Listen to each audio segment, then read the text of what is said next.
Hi everyone, welcome back to the channel and a new video on the Range Rover Sport. Guys, this car's annoying me as much as it's annoying you not seeing a video on it and not knowing what is going on with it. And the answer to what is going on with it is nothing. We've had a lot on, it has been in the background, but we're never going to give up on this one. We will get it running. And do you know what? I'm going to crack on with it. I've got a bit of time now. And I've already started. I actually forgot to start a video, but I have already started on it. I've got my truck here. I'm trying to get that battery as charged as I possibly can. But what I'm going to actually do is remove it, take it in and get it fully charged. You can see I've removed the fuel rail pressure sensor. Just been doing a few little tests. I have narrowed it down to just 2 fault codes now. And it is fuel pressure. It's fuel pressure related. One of them is this fuel rail pressure sensor. And the reason that that's not getting any pressure is because there's no pressure in the rail. It is definitely pump related. And you can see how hard it is to get to that pump. It is right down the back there. So we changed that sensor and tried that.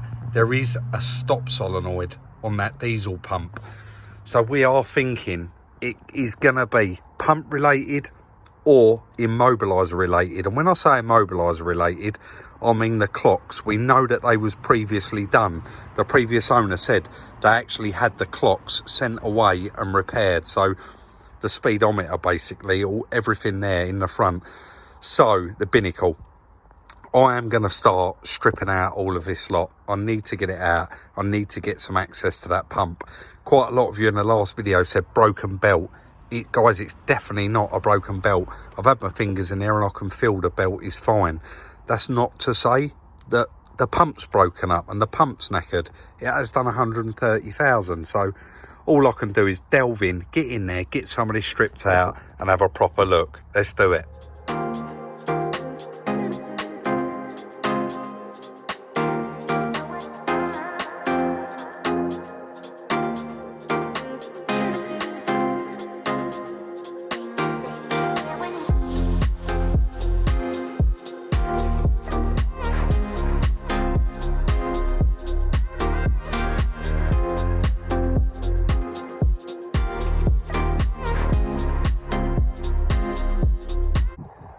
Guys, that is what you call getting involved.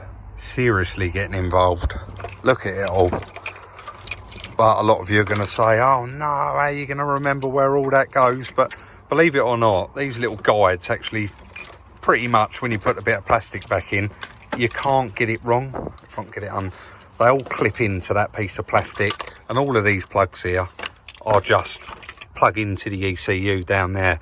But there is, I mean, people will probably say you can get to the diesel pump without all of this, but it comes out so far, it comes down so low. I've done this before, I'm going to do it again now. I've done it before when we serviced one and done the diesel belt. Just strip everything out of the way as much as you can. But now I'm going to move on to this inlet manifold, oil filter housing, all of this. It's all got to come off to get to that diesel pump. And we'd like to have that diesel pump out because it's whether it is a stop solenoid or the diesel pump. The stop solenoid's on the back of the diesel pump, isn't it? So it's got to come out anyway. So I'm just going to carry on. I'll try not to time lapse too much of it, but yeah, let's crack on and see if we can get the most of it done today in this video. Really getting down to the bare bones of it now. And you can clearly see the diesel pump with that new valve on the back of it that we fitted. There is access there to the stop solenoid as well, but we're not just going to check if that works and then put this all back together. Far from it. But do you ever get that sinking feeling when you're working on a car that someone's been here before? There's various electrical tape, the little plastic trims, one says near side on it, one says offside. And the other thing, I've just cracked off the aircon pipe. I thought I'd really like to get these released. I've wound that bolt out. It hasn't got a drop of gas in it either. So I just don't know with this one. We're going to get to the bottom of it. But I am just, again, off camera, going to continue. No, I will actually time lapse a little bit of it. Carry on stripping this out. It is a lot of work, but it needs doing, doesn't it? So let's continue on and get to the bottom of it and get that pump out.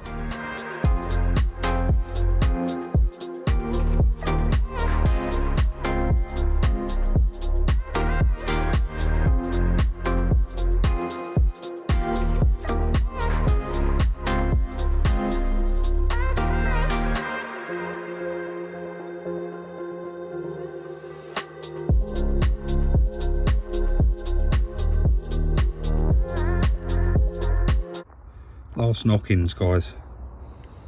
This is how I'm having to sit because they are very, very tight. You got them 210 mils down there. See if I can point them out. So you've got one there and one that side, and you can only get the spanner one turn. Then you have to turn it round and add the other turn, and there's not quite enough gap in there to get a socket and a ratchet. Ideal here probably would be a 10mm ratchet spanner, but we haven't got one of them. So, well, I'm sure we have got one, but I'm not going to run back in. The car's located where it's been this whole time, so bit of a distance there, but I'll crack on, get them out, and hopefully we'll pull the pump out.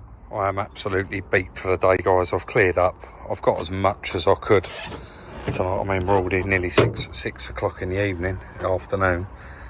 I've taken both of those 10 mils out. Nice fresh mind in the morning, get in there and get that removed. What I will say, quite a lot of people did say, Rob, has the belt snapped? And the answer to that was, I did put my hands in the back and check it in the last one, and power grip, they did say this belt had been changed. To be fair, it's in reasonably good condition. There's no cracking on it, so that definitely wasn't the issue, was it? Anyway, back in the morning.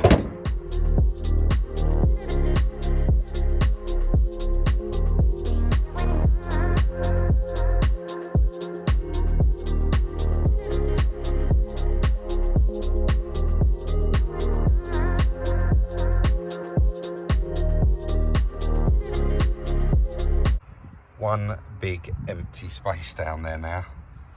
That was tricky to get out. So these are the two bolts that we undone last night, which were just out of this little metal frame. You can see the bolts are missing. I did show them yesterday.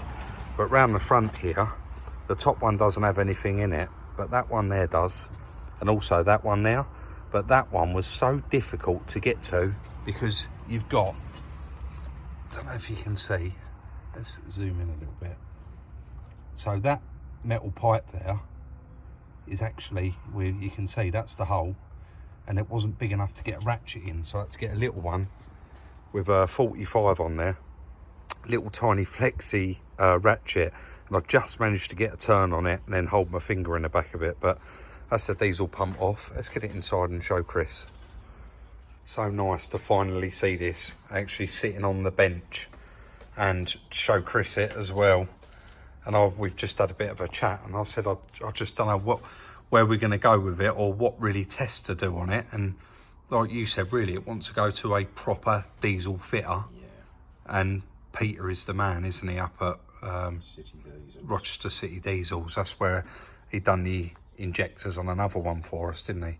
There is a little bit of diesel coming out there when you turn it, so I'm assuming that what would you call that, a crank running through there? That's not broke, is it? It could be. You just don't know, do you? Or that stop solenoid. We just don't know. So, shall I whip it up there now? I think so, yeah. Get it up there, get him to have a look at it and see what he says, and we go from there. He's such a lovely guy, that Peter at Rochester City Diesels. Little yard here. He's been here for 45 years, I think he said. I've obviously bought the pump here. I've asked him a few questions about it, and he's an expert in his field, isn't he? And he said to me, take the back off, and I said, all right, I'll take it. He said, get it here and I'll quickly do it for you. And he said that would be the most common thing, is the gear in the back of it is actually snapped off the shaft. So he's checked that, he's checked all the vanes. He said they're perfect. So he said it is aiming towards it being that solenoid at the bottom. He said that is likely to be your fault, and he has seen it before. So he's explained to me that there's a few more tests that we can do on it. So I'm going to head back to the yard, have a chat with Chris, see what he thinks, and we'll go from there. Right guys, so I just got back to the yard and I've been talking with Chris, and he said really finding out the information, having a look in there, seeing if it's broken. We're not diesel experts. This would really need to go and stay with Peter and let him do loads of tests on it. I mean, I'm not sure on the expense, but it is an expense. So I actually made a couple of calls on my way back, and I spoke to a really good friend of mine, Ricky, I haven't spoke to for quite a while, who used to do a lot of Range Rovers. And I was explaining this to him, and he said, Rob, honestly, I've got one here smacked in the side with 80,000 on it, and it runs perfect. I'm just about to pull the engine out. You can have the diesel pump for 150. It's tried and tested, and we know that there's no faults with it.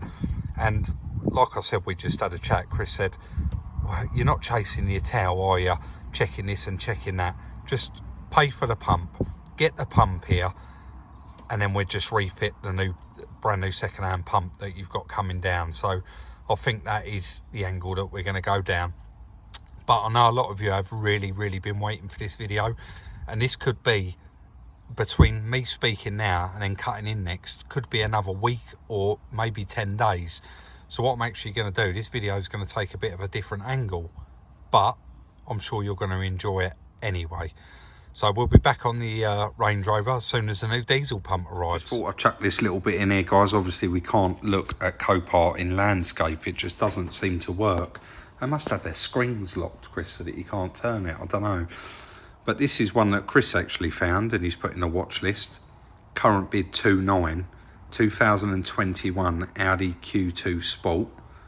A gamble as usual, because no mileage, nothing displayed, and lots of damage. I said to Chris when we was having a coffee, what do you think it's going to need, before I looked at it, and he just laughed and said everything.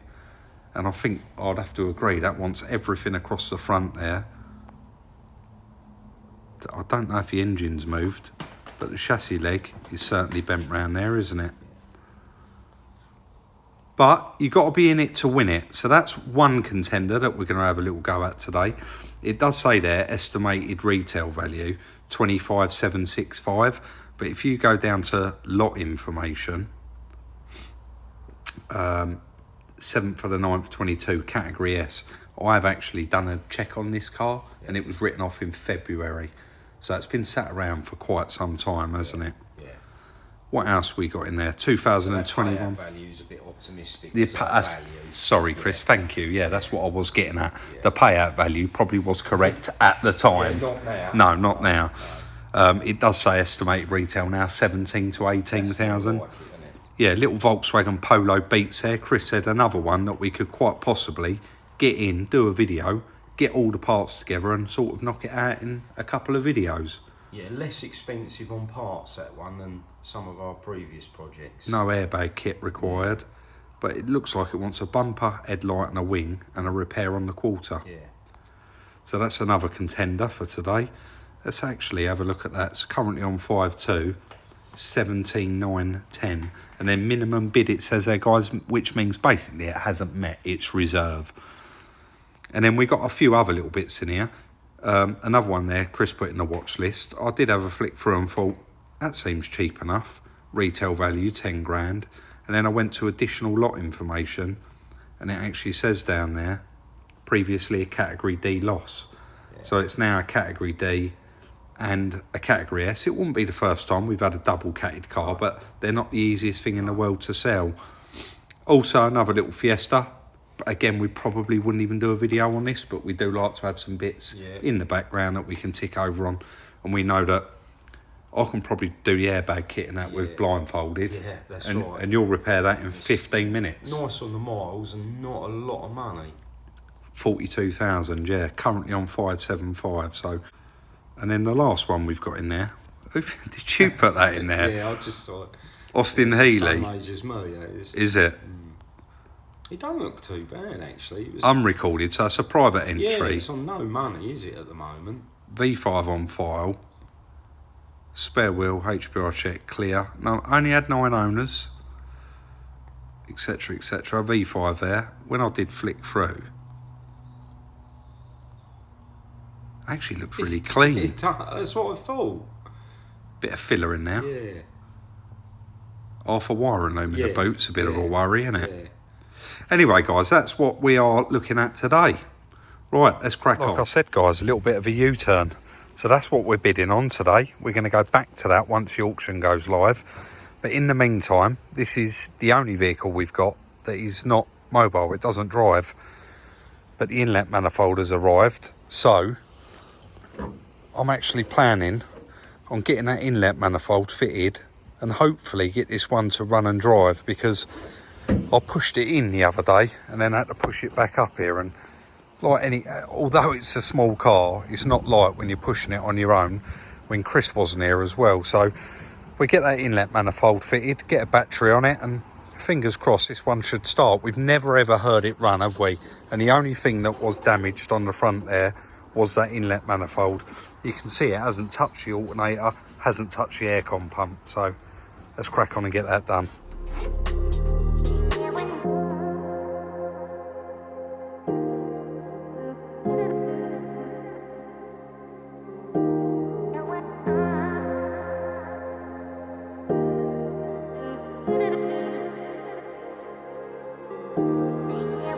Very, very easy, straightforward job to do, guys.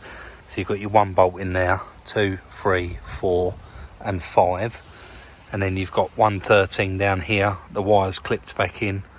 Let's see, even none of these little pins that holds it to the manifold, none of those were broke. So I was able to push all those back in, put the clips back on. We're going to move on and put the injector rail back in, which is here. I've tucked it up there out of the way. Excuse my fingers. But before we do put that back in, these little seals, a little bit of red rubber grease. So a little bit of that around the seals, it'll help them seat in there nicely. We get that bolted down and then get them all plugged back in. All very, very straightforward stuff. Of course, it really does help not having a front panel on here, but let's carry on and get all of that bolted back up, and we get the airbox back on as well.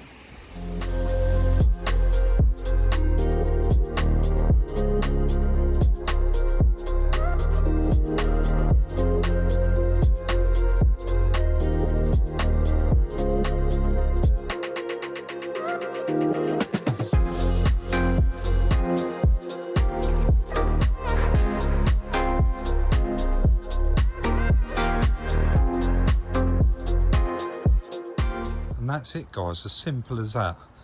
I need to go and get a battery for it. I don't think we got anything that's too clever, so let's put a battery on it with the jump pack, get the keys, see if it starts up. I'm not sure whether it's, because it is a Volkswagen, is it VAG, like the Audi, it wouldn't start with a crash data on there, so may have to plug it in, do a little bit of research, but let's at least give it a try anyway. Let's go and get a battery and a jump pack. Guys, you know what we always say, it's got 2 chances.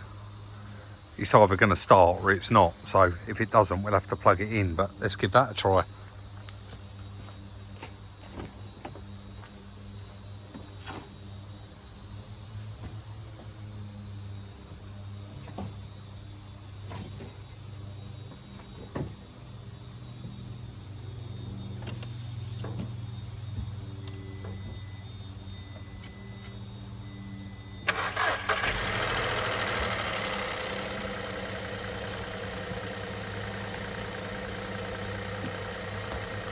Now you can't beat that, can you? First flick of the key and it fired straight up.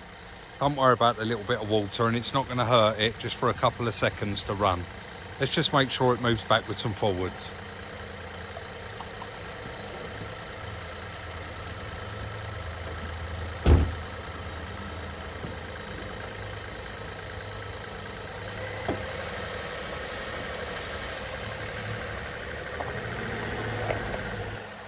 Call that a success.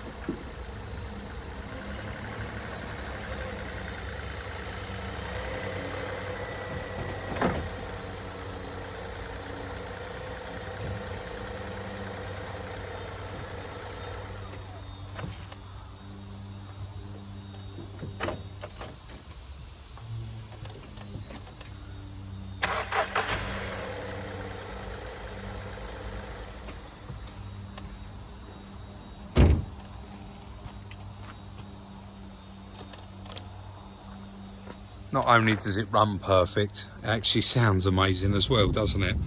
I couldn't pull all the way forward there because I noticed I was running over the leg on the tripod. Another success. Your watch item is next on the block. Yeah, Chris. I think I bid 35 on it. Alright. Winning. We're getting run up though. Yeah. We're out.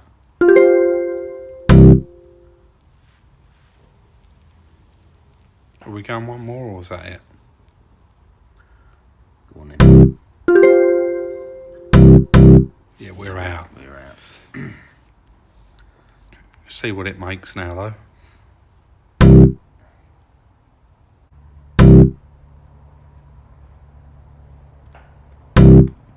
You never know, do you? You never know. Crazier things have happened, like the Mini. Oh, there you go. I'm.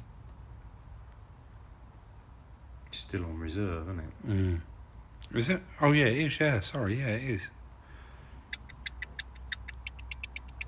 Sold on approval. We just beat the rain there with the Polo, and then 5 minutes later it stops and the sun comes out again. I think summer's officially over.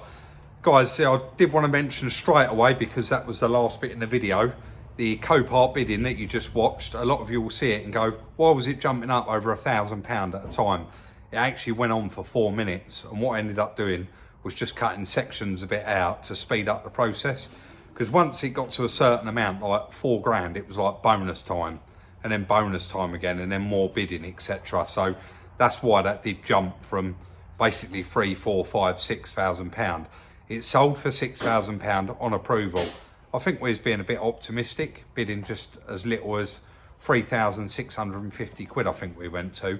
But that car needed everything across the front. We didn't know if it run. We didn't know anything about it. No mileage or nothing like that. And that was the latest model with a virtual dash as well. So every time we're buying one of these cars, it is a risk. And you've got to weigh up your risks of how much you're prepared to blow, really, Chris, I would say, wouldn't you? Well, you've got to try and limit your risk, haven't you? You have. Possible. On a car like that, people would say you could quite easily break it and get your money back. But that's not the case, because the most valuable part on most cars is the airbag kit and the front end, wouldn't you agree? Yeah. So breaking it for spare parts, like a couple of doors and a back end, just not worth it for us. So we didn't win that one.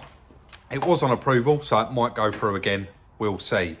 Hopefully you do enjoy this video. I'm sure you will. There's a little bit of everything in there, and I did not want to leave you hanging on the Range Rover video any longer. Just to give you a bit of an idea, I recorded quite a lot of the first section of that video before I did a wash on the Range Rover, and we certainly did it before we did the last video on the Mini. So it just shows you how long sometimes they sit around waiting for that next piece to slot into the video. So we've had to do it like this, and as soon as that new diesel pump arrives, I can't wait to get cracking, get it fitted, and see if we can finally get that thing running. I did see quite a few comments lately saying, what's going on with the black Range Rover? And I'm assuming you are all talking about that blue one out there, guys, because we haven't got a black one. But I'm sure it probably does look a little bit black on video. Don't forget, follow us on Instagram if you haven't already at Salvage Rebuilds. Like, subscribe and share. Drop your thoughts and your comments in the comment section down below. And we'll look forward to seeing you very, very soon in the next one.